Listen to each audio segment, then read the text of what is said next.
Olá, meu amigo, minha amiga, como você está? Eu espero que as bênçãos de Deus possam estar sendo derramadas sobre sua casa, tá? Que você com muita saúde, que está me ouvindo, me assistindo, Ele cuida de vocês, com certeza você é a menina dos seus olhos.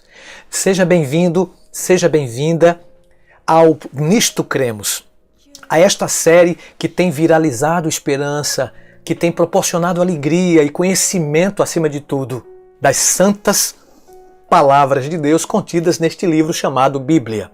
Já estudamos as duas primeiras crenças. A primeira, no primeiro episódio, a palavra de Deus, a segunda, a Trindade, e hoje vamos para o terceiro episódio, Deus o Pai. Das 28 crenças que fazem parte da palavra de Deus, já estamos na terceira. Antes de estudarmos nesse momento a terceira crença da palavra de Deus, eu gostaria que você nos seguisse, tá? Nas redes sociais, no Instagram, no Facebook, no Twitter e no YouTube, Adventistas Rio.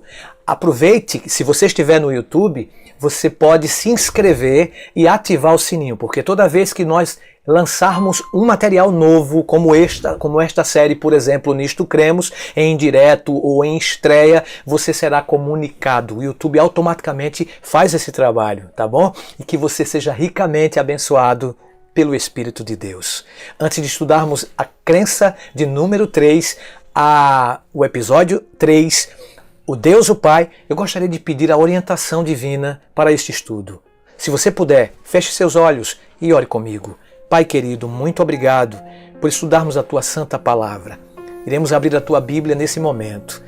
Que todos nós possamos compreender as Tuas palavras inspiradas. Fica conosco, abençoe o nosso internauta, os que estão assistindo este vídeo, que a Tua graça esteja sobre sua casa e sua família. Pedimos-te agradecidos em nome de Jesus. Amém.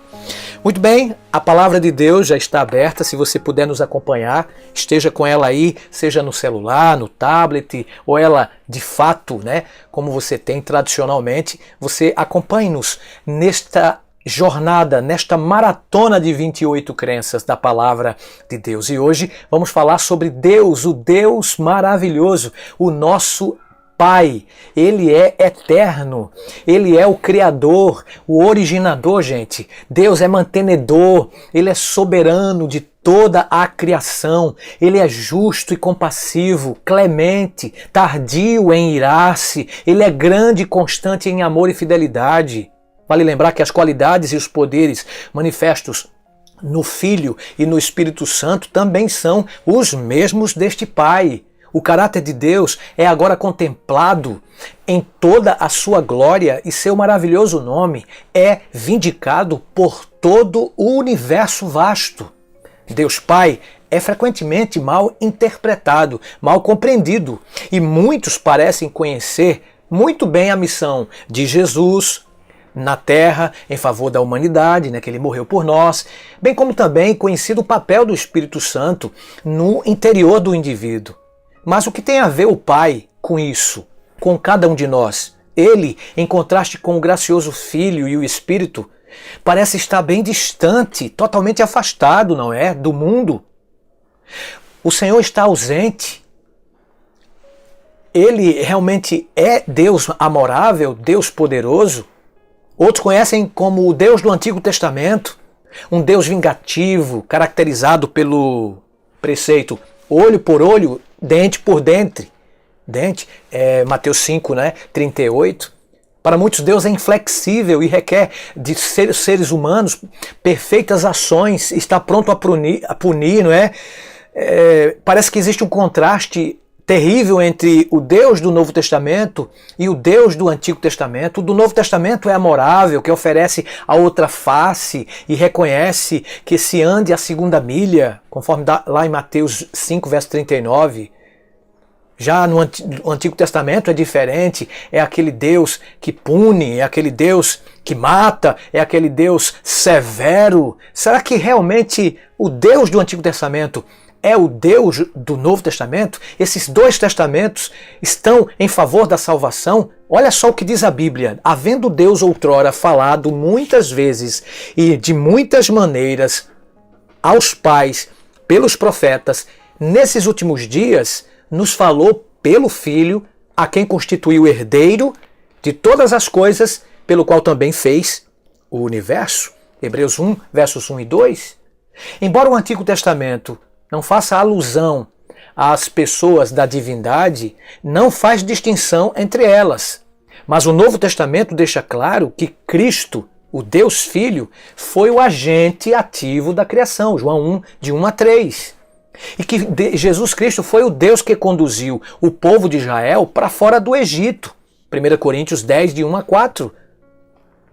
Aquilo que o Novo Testamento diz a respeito do papel de Cristo na criação e no Êxodo, sugere que mesmo nos tempos do Antigo Testamento, somos levados a ver muitas vezes o quadro de Deus utilizando o agenciamento de seu próprio Filho em favor da humanidade.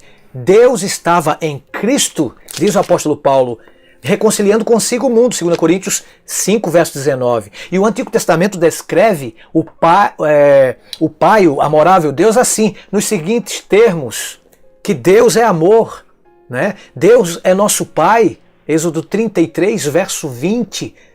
Tampouco temos alguma fotografia de Deus, nós não conhecemos face a face Deus. Deus demonstrava seu caráter pelos seus preciosos e graciosos, né, atos de amor pela raça humana. Moisés disse: Senhor, Senhor, Deus compassivo, clemente, longânimo e grande em misericórdia e fidelidade, que guarda a misericórdia em 1000 gerações, que perdoa a iniquidade, a transgressão e o pecado, ainda que não inocenta o culpado. E ele visita a iniquidade dos pais nos filhos e nos filhos dos filhos até a 3ª e 4ª geração. Êxodo 34, verso 6. Ainda assim, amigo, há de se observar que a misericórdia não perdoa cegamente, mas é orientada pelo princípio da justiça. Aqueles que rejeitam a misericórdia de Deus colherão o fruto da sua punição que ele executará sobre a iniquidade. No Sinai, Deus expressou seu desejo de ser amigo de Israel, de estar com seu povo. Disse ele ao grande patriarca e profeta Moisés: me farão um santuário, né? E eu habitarei no meio deles. Êxodo 20, capítulo 25, verso 8. Deus habitou entre o povo aqui no deserto. Ele pediu para Moisés fazer santuário para habitar com o seu povo. Ansioso sim por estabelecer essas relações duradouras. Então o que é que Deus fez? Solenes concertos com pessoas, tais como Noé. Também fez concertos e alianças com o pai da fé, chamado Abraão. Esses concertos, com certeza, queridos, né, mostram um Deus pessoal, revelam um Deus interessado nos assuntos de seu povo do lado de cá do céu. A Noé, ele concedeu a certeza de estações atmosféricas regulares e que jamais a terra tornaria a ser destruída por um grande dilúvio. Gênesis 9, verso 11.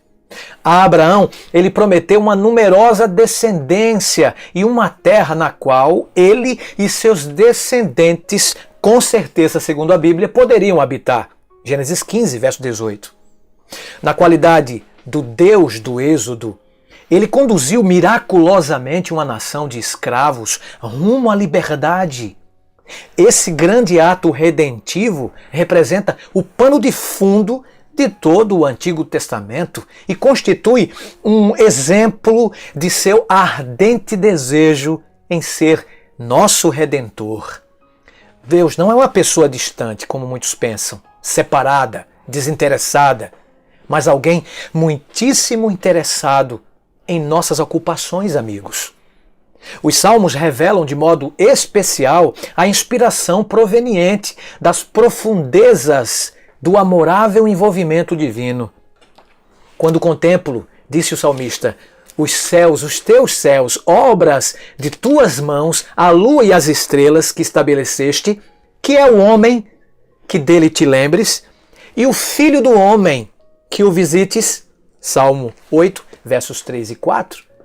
Eu te amo, Senhor, força minha. Senhor, é a minha rocha, minha salvação, minha cidadela, meu libertador, o meu Deus, o meu rochedo em que me refugio. Ele é meu escudo, a força da minha salvação, o meu baluarte. Salmo 18, 1 e 2. Pois não desprezou nem abominou a dor do aflito. Salmo 22, 24.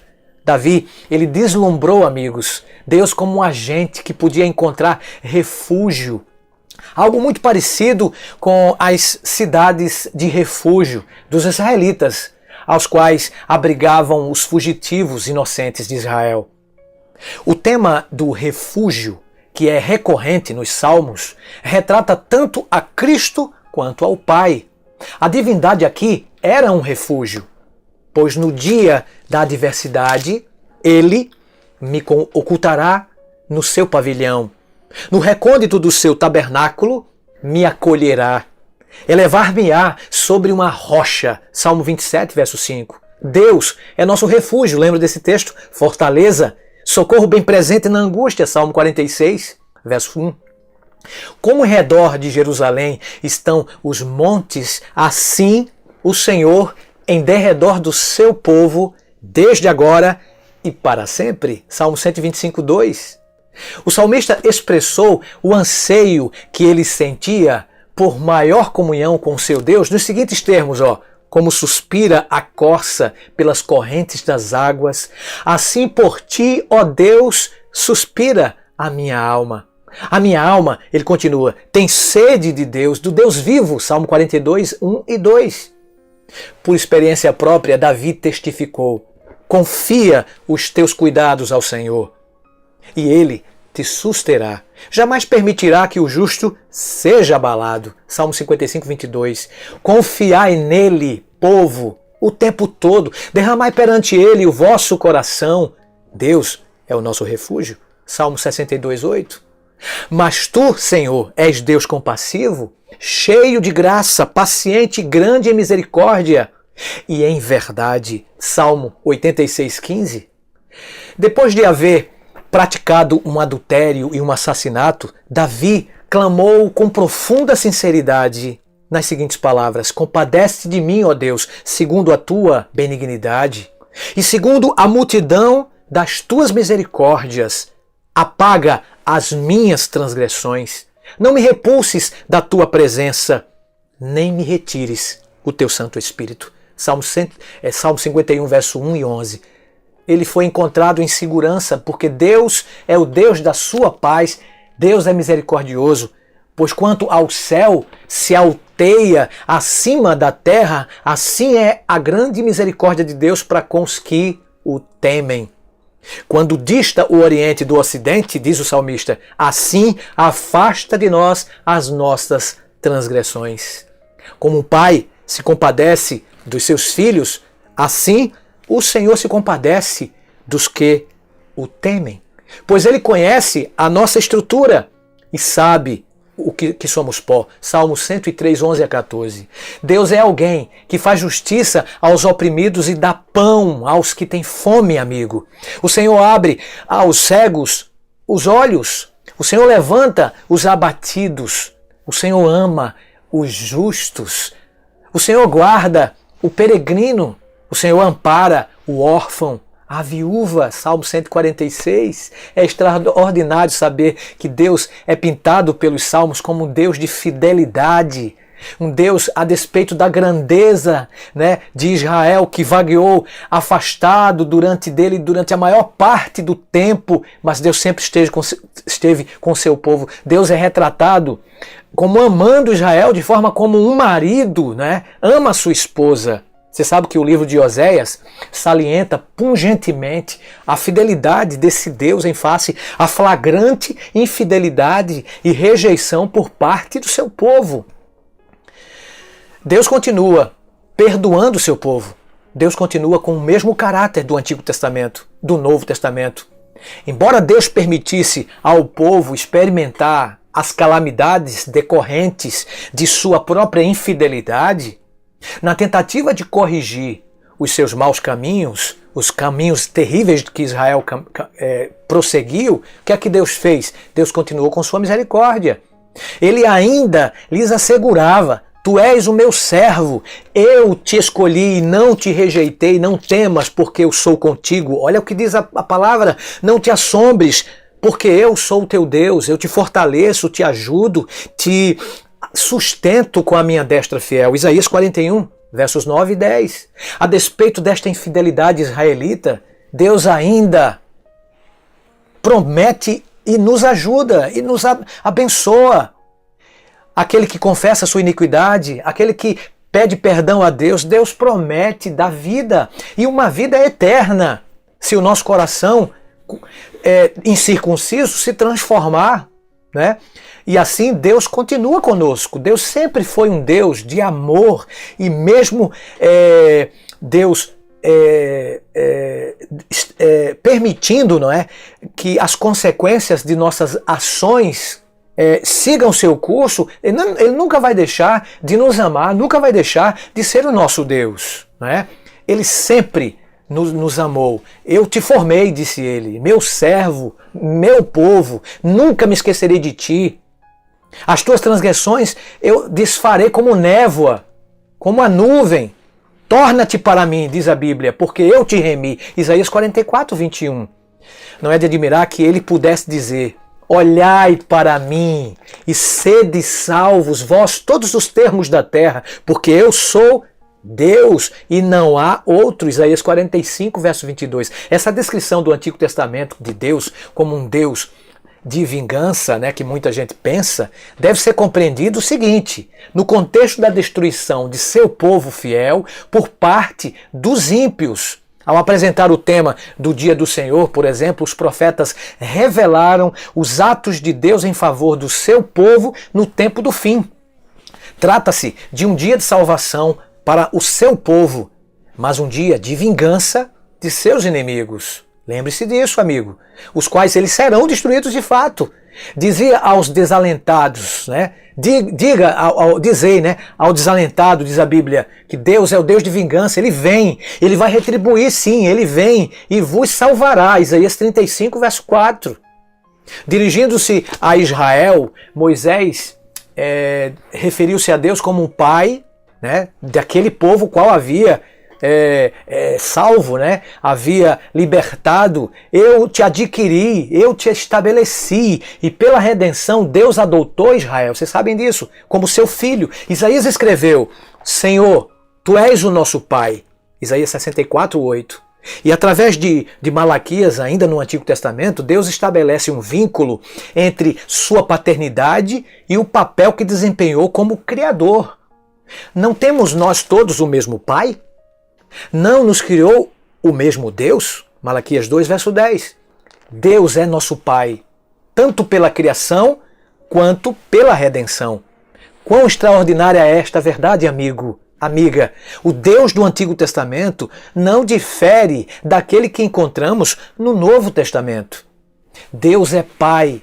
Ele é reverenciado por sua própria palavra e seu povo no Antigo Testamento e no Novo. Ele é o Pai de todos os verdadeiros crentes, e em sentido único, Ele é o Pai do nosso querido Jesus, o Pai de toda a criação.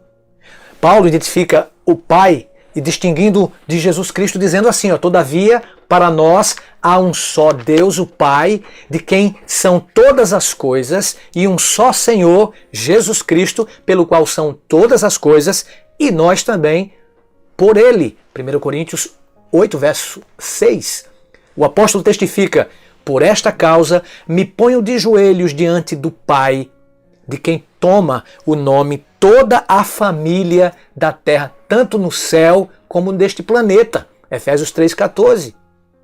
Nos tempos do Novo Testamento, este relacionamento espiritual, amigo ouvinte, amiga, de pai e filhos, existe não entre Deus e a nação israelita, senão entre Deus e o crente individual. Jesus apresentou as linhas mestras desse relacionamento em Mateus 5, verso 45, o qual é estabelecido mediante a aceitação que o crente faz de Jesus Cristo.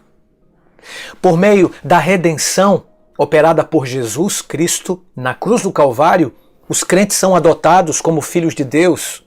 O Espírito Santo, ele propicia a facilitação desse relacionamento. Cristo veio para resgatar os que estavam sob a lei, a fim de que recebêssemos a adoção de filhos. E porque vós sois filhos, enviou Deus ao nosso coração o Espírito de seu Filho, que clama, Abba, Pai, Gálatas 4, verso 5.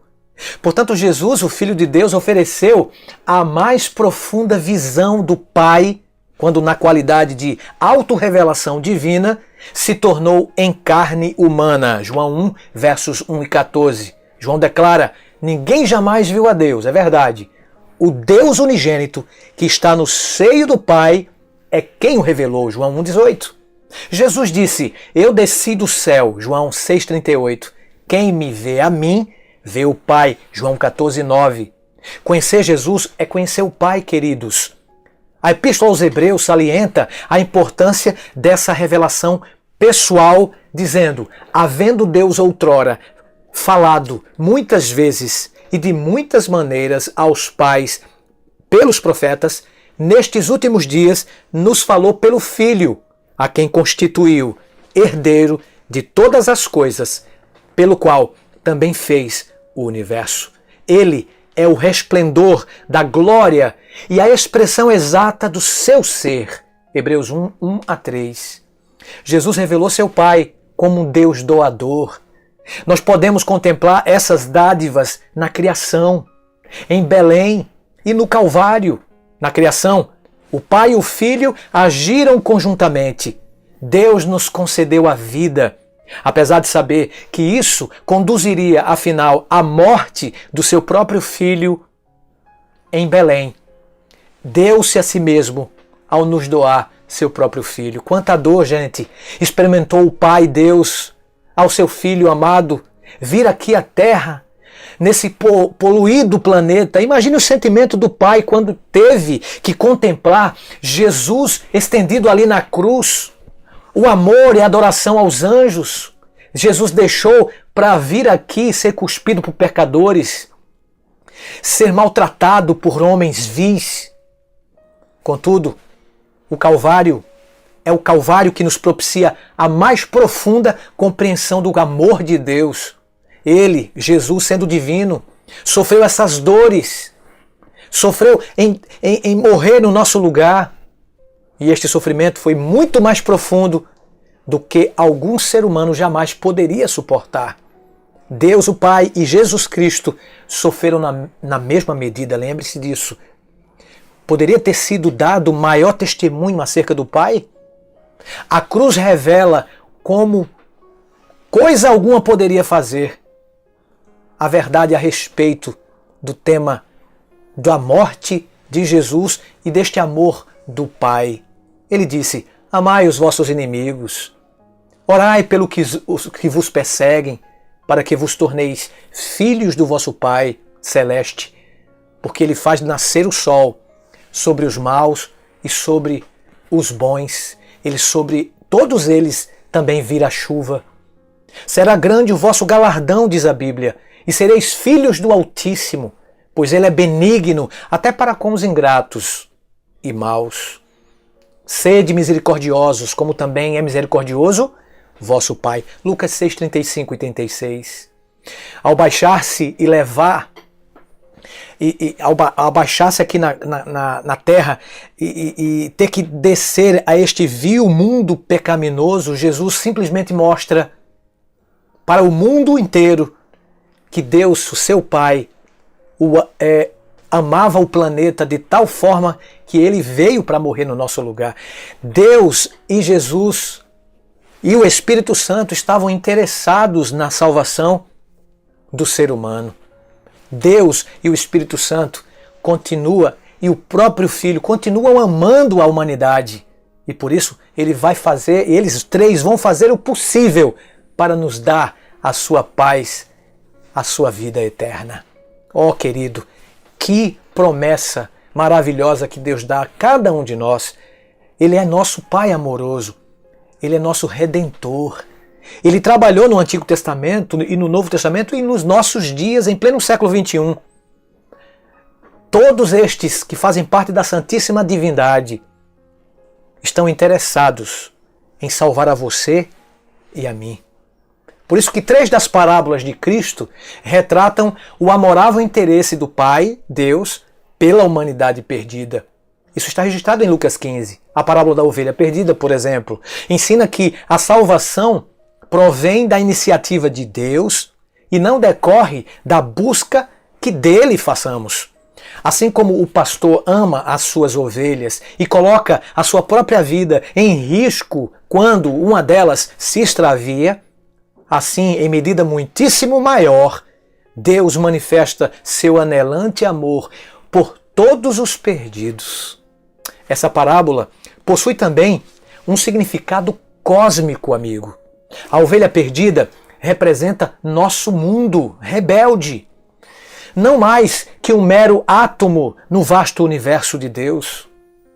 Como um custo incalculável, Deus ofereceu seu Filho para que pudesse trazer nosso planeta de volta ao redil, o que indica que o nosso mundo caído é tão precioso para Ele quanto o restante de sua amada criação. A parábola da dracma perdida, a segunda, enfatiza o imenso valor que Deus atribui a todos nós pecadores. Por sua vez, a parábola do filho perdido destaca o imenso amor do Pai que de boa vontade recebe de volta o filho penitente. Se existe alegria no céu por um pecador que se arrepende, de acordo com Lucas capítulo 15, verso 7, imagine o gozo que tomará conta do universo por ocasião da segunda vinda de Cristo. Oh, amigo, o Novo Testamento torna claro o íntimo envolvimento do Pai em relação ao retorno de seu Filho. Por ocasião da segunda vinda de Cristo, os ímpios clamarão às rochas e às montanhas: caí sobre nós e escondei-nos da face daquele que se assenta no trono e da ira do Cordeiro. Apocalipse 6,16.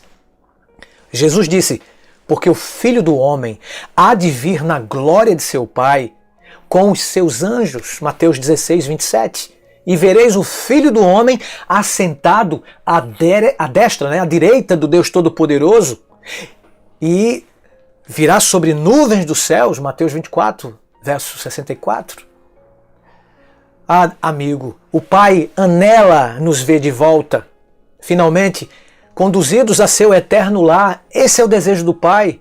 Então será claramente demonstrado que o envio de seu Filho unigênito ao mundo para vivermos por meio dele não foi em vão. Eu sei que não foi em vão.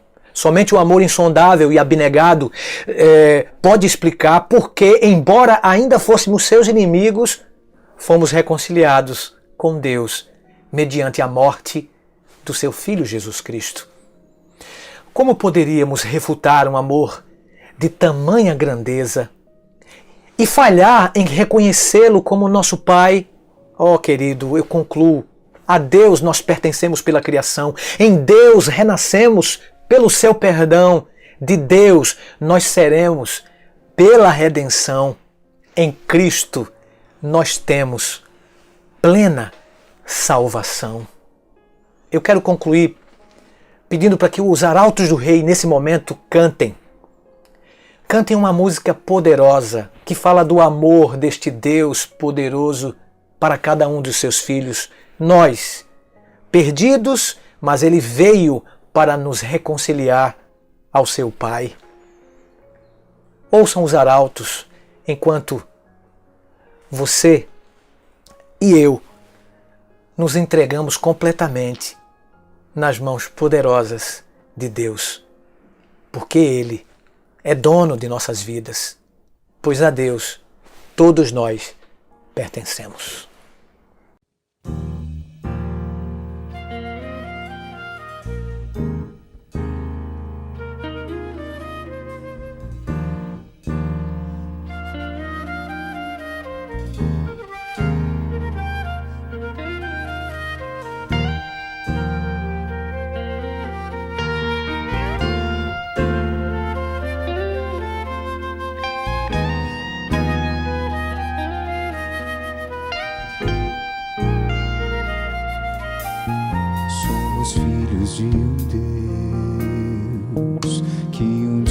nos criou.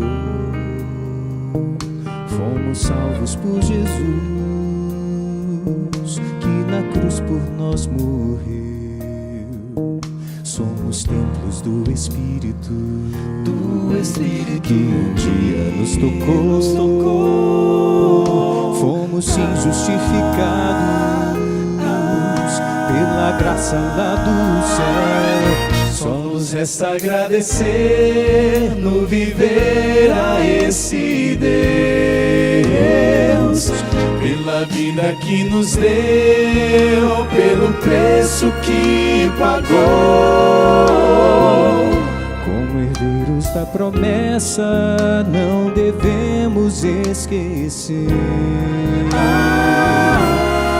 entregar a Ele agora nossa vida que comprou. A Deus pertencemos pela criação, em Deus renascemos pelo seu perdão, de Deus nós seremos pela redenção. Em Cristo nós temos plena salvação.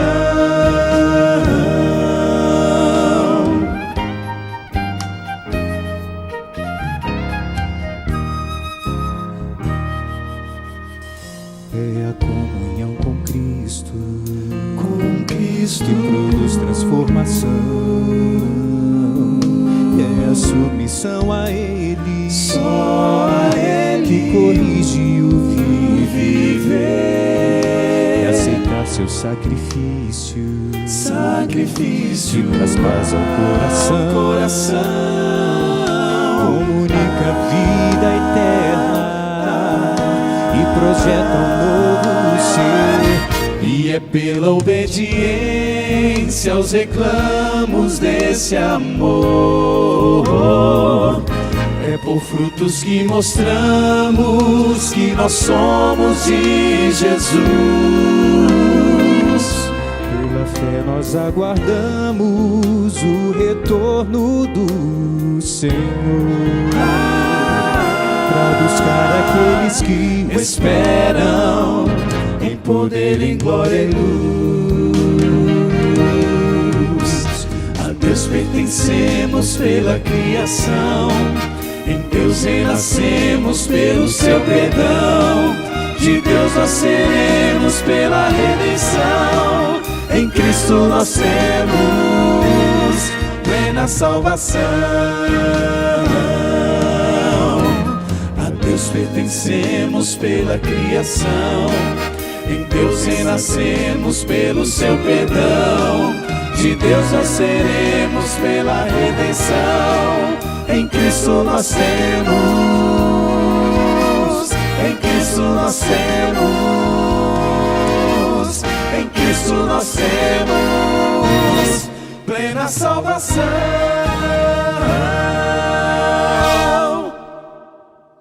Ó amigo, nós pertencemos a Ele pela criação, pela redenção. Ele é nosso mantenedor, salvador, criador. Entreguemos nossas vidas a Ele. Se você puder, feche seus olhos e ore comigo. Pai querido, muito obrigado, porque compreendemos hoje um vislumbre do amor do Pai para com todos os seus filhos, mesmo pecadores, desgarrados como ovelhas sem pastor, mas sempre o pastor Deus esteve em busca da ovelha perdida, que sou eu, que somos cada um de nós. Ó Deus, muito obrigado, porque Jesus veio aqui e por causa da vinda de Cristo, nós nos tornamos teus filhos segunda vez. O Senhor é o nosso Pai e por duas razões, pela criação e pela redenção. Que a tua graça nos perdoe, que a tua graça seja derramada sobre cada ouvinte, sobre cada internauta que nos assistiu, que nos ouviu no Nisto Cremos. Nos dê a tua bênção, fica conosco, nos dê o teu perdão e o fazemos em nome de Jesus Cristo. Amém. Por hoje é só e ficamos por aqui, mas o Nisto Cremos volta No próximo encontro já temos marcado para que nós possamos compreender mais a sua sagrada palavra inspirada do Senhor. Até lá, mas não se esqueça que o amor de Deus, que a graça de Jesus e a comunhão do Santo Espírito sejam com você. Até o próximo encontro. Deus te abençoe. Tchau.